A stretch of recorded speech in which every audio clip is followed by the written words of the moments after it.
Hey guys, and welcome to Wrestling Days. So this is the RoadBlock review. Obviously, the show was on last night as of recording this, and I'm in really good spirits. I've seen a lot of mixed reviews of it, but really it comes down to what were you expecting. If you wanted something that was going to take WrestleMania in a drastically different direction, you will be very disappointed today. If you thought that you were just going to be watching basically a house show, something that you don't normally get to see. Done it a few times before, obviously Beast in the East comes to mind first. They did one in Madison Square Garden as well. So if you were kind of under the impression it was going to be another one of those, which I was, then I think you've got to walk away from it feeling pretty satisfied. The wrestling was really strong. There was very little in the way of promos. Granted, the show run time was being advertised at 3 hours. It clocked in at 2.5. So maybe they could have put a little bit more onto it. But in truth, had they have done that, might have just watered it down. Sometimes less is more. And WWE is a little bit guilty of not remembering that. So I actually thought that the matches that did make the cut were very strong. There were no disasters on it whatsoever. There's a couple of matches that I was quite happy to just kind of skip through. Jack Swagger against Chris Jericho. There's just no reason for it. Again, if you want to watch a bit of wrestling and be entertained, yeah, fine, give it a watch. But it hadn't been hyped beforehand. I wasn't excited to see Swagger. And just watching Jericho go through the motions, whatever. The other match that I could have left was Sami Zayn Stardust. Had a few nice moments in it, but again, Stardust just isn't connecting as a character. You can't invest in him like you can in Cody Rhodes, and I know that there's a lot of Cody chants and all that kind of stuff, but realistically, I'm sure Stardust has got more shelf life in him. And if I was Cody, I would probably stick with the Stardust character, because I think that there's, another year or so in Stardust. He's obviously just come through that kind of cosmic wasteland, Steven and Mel feud. Be interesting to see what the future holds. But as soon as that starts going stale, he can always flip back to Cody Rhodes and then have a lengthy run as Cody Rhodes. And that's even if he doesn't come up with something else in between. Cody / Stardust strikes me as someone that's not striving to be the world champion. I could be off on that, but I'm not hearing passionate promos about how he wants the title and how he's trying to climb the ladder and all this kind of stuff. I think he just wants a job. As crazy as that sounds, I think he just wants a job. And I think he's just quite happy bobbing around the mid-card. The problem being, though, that if you're in that mindset and you've got a mid-card character and you're going to give mid-card matches, I'm not going to get excited to see you perform. And I rate him highly, really highly. Sami Zayn as well, there's some good moments. The crowd seemed a little flat in this one, especially considering, Sami's Canadian. I don't know, something just didn't click in this match. Maybe because it wasn't announced in advance, but that shouldn't make any difference. But those two matches I could have passed on, to tell the truth. And it's a little disappointing because those were the two that weren't announced in advance. Thought the Canadian crowd, the Toronto crowd were excellent, really vocal. I remember tweeting at the very start of it, this could be a really fun night, because they were really vocal, really interactive with the New Day. And when Enzo and Cass came out, really, really positive, like they was doing the interactions. Camera kept cutting to different people in the crowd that were, kind of talking along with Enzo, doing his little spiel with him. And you can't teach that. It was cool. The crowd were really cool. It was a house show. This was a house show. I'm disappointed that at least one title didn't change hands. I thought because they were filming it and because they've obviously gone to the effort of putting it on the network, advertising it, putting in a degree of build, what with Triple H and Dean Ambrose and all that kind of stuff, that there could be something in here for us. There could be a title change, could be a moment, could be some kind of a surprise. When your biggest surprise is that Jack Swagger turns up, I can understand why people are less than impressed. But for me, I wasn't expecting a great deal from it. I would have liked the New Day to have dropped the titles, because I think we're going to see New Day League of Nations. There was no backstage interaction between New Day and Enzo and Big Cass, so there's no reason to believe that Enzo, Big Cass are going to feature on the main roster this side of WrestleMania. So really, you've got to look at the options, and wow, surely a 3-on-3. Surely it's going to be Xavier, Big E, Kofi against Sheamus, King Barrett, Rusev at WrestleMania. So a little disappointed. I thought the match was good, but do I want to see it again? Not really, and certainly not if King Barrett's leaving, because there's no way the titles change. So NXT was really well represented. Obviously we had the Revival against Enzo and Cass. Revival win, I think that's fine. Enzo and Cass are surely on the verge of bigger things anyway.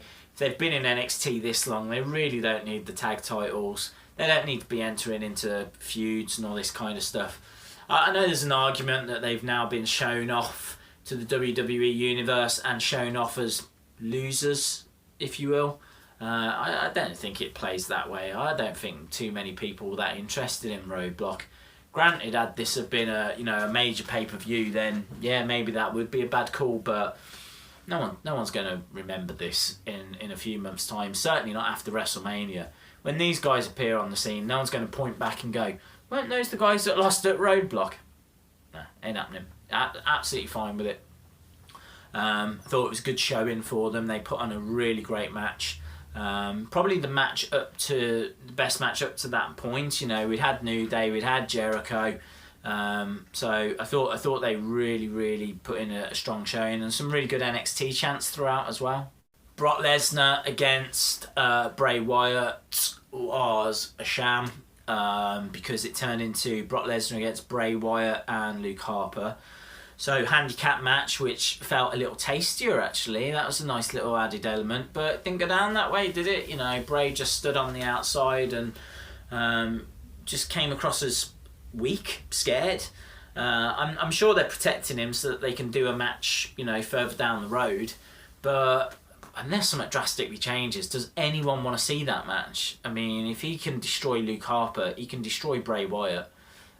So Harper got in some good offense actually, and it wasn't a complete steamroller in, but kind of was as well.